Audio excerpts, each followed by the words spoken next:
Boa tarde. No nosso encontro de hoje, eu gostaria de falar um pouquinho a respeito da lei de trabalho. Como nós sabemos, a felicidade do homem, a alegria do homem, conforme dito no outro vídeo que gravamos, depende do homem satisfazer as leis de Deus. Ou seja, o pensamento de Deus a respeito da nossa vida na Terra. Os planos que Ele tem para a nossa vida na Terra, a fim de que assim nós possamos viver felizes conosco mesmos e com as pessoas à nossa volta. E uma das leis de Deus é justamente a lei de trabalho. O trabalho pode ser interpretado como toda ocupação útil. Então, tudo que nós fizermos que seja útil para quê? Para a pessoa à nossa volta, para a nossa família, para a sociedade em geral, isso é trabalho. Quanto mais benéfico e para o maior número de pessoas, mais esse trabalho é importante. Não que um trabalho que envolve menos número de pessoas também não seja importante, mas Deus valoriza justamente isso, a nossa capacidade possível que nós temos e o quanto que nós distribuímos essa capacidade em direção aos outros. Ou seja, dar-me sempre o melhor daquilo que nós temos. Se eu tenho pouco, que pelo menos esse pouco eu me dê por completo. E se eu tiver muito, que esse muito eu entregue por completo. Ou seja, tem a ver com dar-se aos outros, colocar-se à disposição dos outros. Essa é a ideia de Deus para com a gente através da lei de trabalho. A ideia de nos entregarmos ao outro com uma causa específica, com uma causa nobre, que é dar o melhor que nós temos. É fazer brilhar a nossa luz para aquelas pessoas que mais necessitam.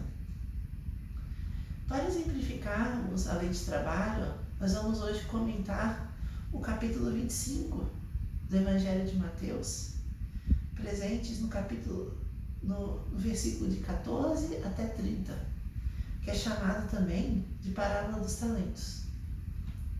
Nessa parábola, Jesus ele contava uma história tentando exemplificar a importância do trabalho na vida das pessoas. E nessa história, então, ele nos diz que havia um senhor de terras, que no caso corresponde a Deus, e esse senhor de terras ele tinha 3 servos, ou seja, 3 perfis de pessoa que Jesus gostaria de exemplificar para nós. E disse que, ao reunir esses 3 servos, ele entregou diferentes quantidades de talentos, proporcional às suas capacidades, já deixando claro que as capacidades de cada pessoa que vive na Terra é diferente, tanto em quantidade quanto em qualidade. Uns têm, por exemplo, 5 talentos, que foi o caso de um dos servos. Outro tinha 3 talentos dados pelo Senhor, e o outro tinha apenas 1 talento. Vale ressaltarmos que os talentos que nós temos não são nossos, mas sim são bênçãos, benesses de Deus, que nos oferece com misericórdia. Portanto, toda vez que nos gabamos, ou que agimos com orgulho, achando que somos melhores ou maiores porque temos determinado talento em tal quantidade, em tal qualidade, nós estamos deixando de honrar quem realmente merece toda a honra possível, que é Deus, pois todos os talentos advêm dele. E além disso, não podemos ser egoístas, querendo que o talento seja apenas nosso. Devemos sim querer que o máximo de pessoas possível à nossa volta também tenha talentos oferecidos por Deus. Por quê? Se o talento vem de Deus e lhe apraz distribuir esse talento para mim e para outras pessoas, que bom. E se alguém tem algum talento que eu não tenho, que bom também. Que esse talento da outra pessoa também possa ser usufruído por mim. Que do mesmo jeito que eu tenho que compartilhar o meu talento por meio da lei de trabalho, eu desejo que essa outra pessoa, que Deus, pelos seus motivos, e Ele infinitamente sabedoria e infinitamente amor, resolveu dotar essa outra pessoa dessas capacidades. Então que eu possa aproveitá-las para eu também crescer com aquilo que Ele pode trazer para mim. Então essa é a ideia de Deus para todos nós. É a ideia de todos compartilharmos aquilo que temos de melhor e que Ele que deu para nós justamente com esse objetivo, para aprendermos a compartilhar. E o que aconteceu então? O Senhor, que é Deus nessa parábola, Ele então se afasta por um longo tempo. Poderemos comparar esse longo tempo que Ele se afasta como o tempo de uma vida. Ou seja, é o tempo que nós temos para poder botar em aplicação os talentos que Deus nos deu. E então, após essa longa jornada, ou seja, podemos compreender como o tempo após a nossa morte. O Senhor, Ele retorna, Deus retorna e avalia qual uso nós fizemos desses talentos. E aquele que tinha 5 talentos, multiplicou por 2 e conseguiu então ficar com 10 talentos. Como que o homem de 5 talentos, o servo de 5 talentos, conseguiu multiplicá-lo? Por meio do bom uso. Fazendo o bom uso. Ou seja, ele usou as capacidades que ele tinha ao máximo. Ele fez a sua luz brilhar diante das outras pessoas. Mas para que Deus ganhasse. Tanto que no final ele restituiu os 10 talentos para Deus. Ele não fez o aumento dos talentos para que ele crescesse, mas para que Deus crescesse. E com isso, então, ele mostrou a proatividade dele, o reconhecimento a Deus pela oportunidade de ter aqueles talentos, e mostrou a Deus o quê? Que ele é reconhecido e que consegue multiplicar e ceder a Deus todo o resultado dos seus esforços. O segundo também multiplicou os seus talentos. A quantidade de talentos que ele tinha era menor do que a do outro, mas ainda assim ele fez o esforço e conseguiu multiplicar. Ou seja, ele não se conteve porque invejava o homem de 5 talentos, não. Ele reconheceu que os talentos dele eram menores, mas também brilhou a sua luz diante dos homens. E com isso, proliferou e fez aumentar as suas capacidades. Por quê?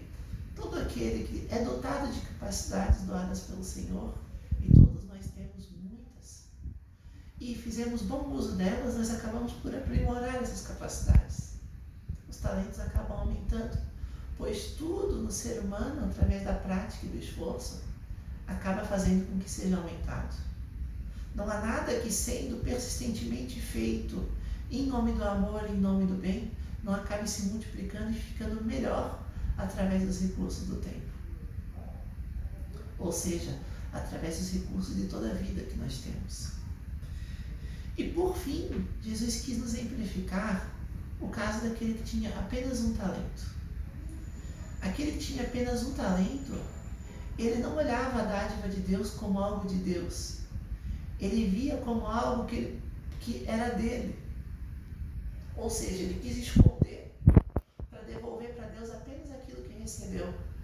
Ele não entendeu que quando nós estamos com Deus, nós multiplicamos e todos ganhamos. Ele foi egoísta. Ele pegou um talento, escondeu embaixo do solo e não o multiplicou. Como que nós deixamos de multiplicar os talentos dados por Deus? Quando nós apenas utilizamos os talentos que Deus nos dá para o nosso próprio proveito. Para ganharmos apenas condição financeira que vai melhorar apenas a qualidade da nossa própria vida. Quando nós usamos do poder que nós temos apenas para o nosso benefício e não para o benefício da comunidade. Quando nós deixamos de dar o nosso melhor e nos contentamos em fornecer apenas um pouco. Quando nós fizemos isso, os nossos talentos ficam enterrados na areia. Por quê? Porque toda vez que fizemos o bem e alguém olha em olhar de agradecimento a nós, é um sinal, é uma luzinha que está saindo dessa pessoa em direção a Deus, dizendo, olha, essa pessoa usou o talento que você deu e me ajudou. Ele está gerando fraternidade, ele está sendo bondoso, ele está gerando luzes. A luz dele está brilhando e está acendendo a luz de outras pessoas. Pois quando as pessoas recebem o bem que nós fizemos, elas se sentem agradecidas, se sentem felizes e motivadas para que a própria luz delas também possa brilhar. E quando nós ficamos escondidos e não praticamos essa luz, nós deixamos de servir de estímulo para as outras pessoas e acabamos também servindo como um mau exemplo. aquele exemplo da pessoa que justamente não tem a proatividade de poder agir em nome do bem. Ela fica restrita apenas dentro de si mesma. Então, o que acontece com aquela pessoa que tem apenas um talento e que não o multiplica? Jesus disse que essa pessoa, ela irá perder o talento que recebeu, irá dar para aquele que tem 10 talentos e será considerado um servo inútil. E realmente aquele que somente se preocupa consigo mesmo, ele é inútil, pois ele não auxilia a sociedade. Quem auxilia a sociedade é aquele que deixa de estar apenas consigo mesmo e pensa no outro. Como nós conversamos no início, trabalho é toda ocupação útil. Ele fala que esse servo é inútil, ou seja, é um servo que não trabalhou. E ele diz então que ali haverá pranto e ranger de dentes, ou seja, seria a destinação após a morte daqueles que justamente não souberam fazer o uso exato da sua existência.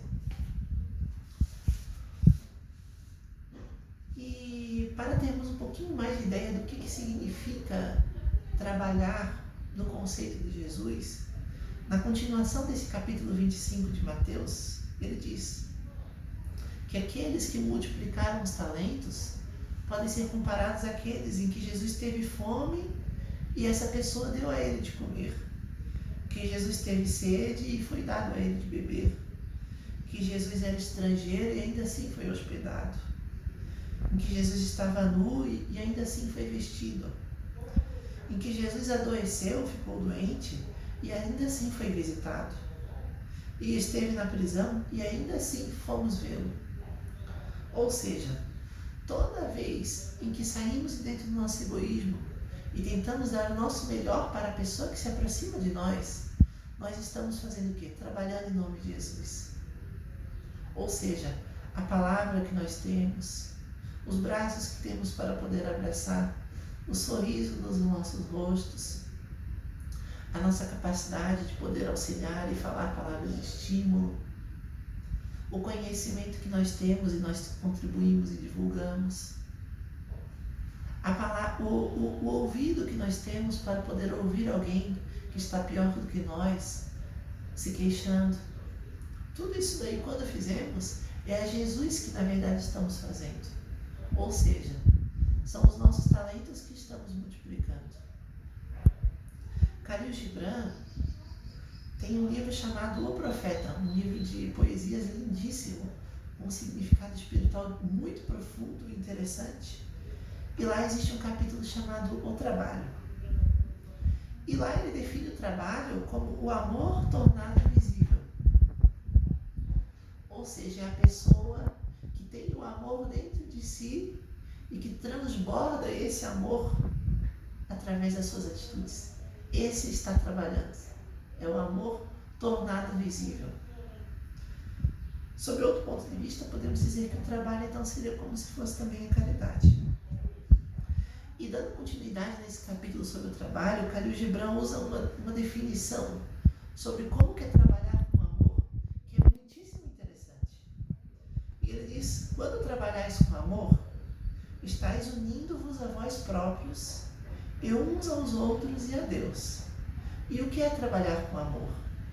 É tecer o pano com o fio de vosso coração, como se o vosso bem-amado fosse trajá-lo. Então vamos dizer, no campo das nossas tarefas, dos nossos trabalhos, aquele que trabalha com costura, se ele costurar os fios do tear com amor, como se a pessoa que ele mais ama fosse usar aquela vestimenta, ele está ocupando também a sua função de trabalho com amor, dos mesmos moldes indicados por Jesus. Ele também exemplifica, construir uma casa com afeto, como se o vosso bem-amado fosse mesmo habitá-la. Então, para aquele que tem como trabalho ser construtor, é estar construindo aquela casa com todo o capricho do mundo, como se a pessoa mais amada por ele estivesse também para morar naquela casa. É plantar as sementes com ternura e fazer a colheita com alegria, como se o vosso bem-amado fosse mesmo comer as frutas.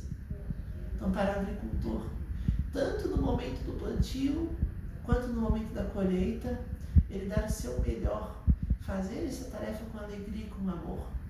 Para quê? Porque ele diz, na continuação desse capítulo, que se a uva for plantada e for colhida com mau gosto, o seu gosto será azedo. Ou seja, as energias envolvidas neste alimento, a comunicação que você tem com Deus a respeito deste alimento vai ser negativa. Quando você faz isso, é o seu tesouro que você não está multiplicando.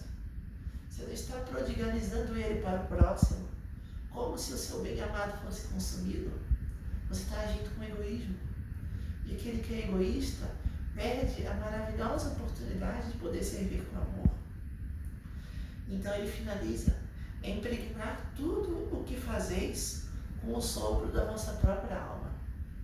E saber que todos os mortos abençoados estão vos observando de perto. Ou seja, Deus, Jesus e também todos os anjos estão observando o bem que você está realizando.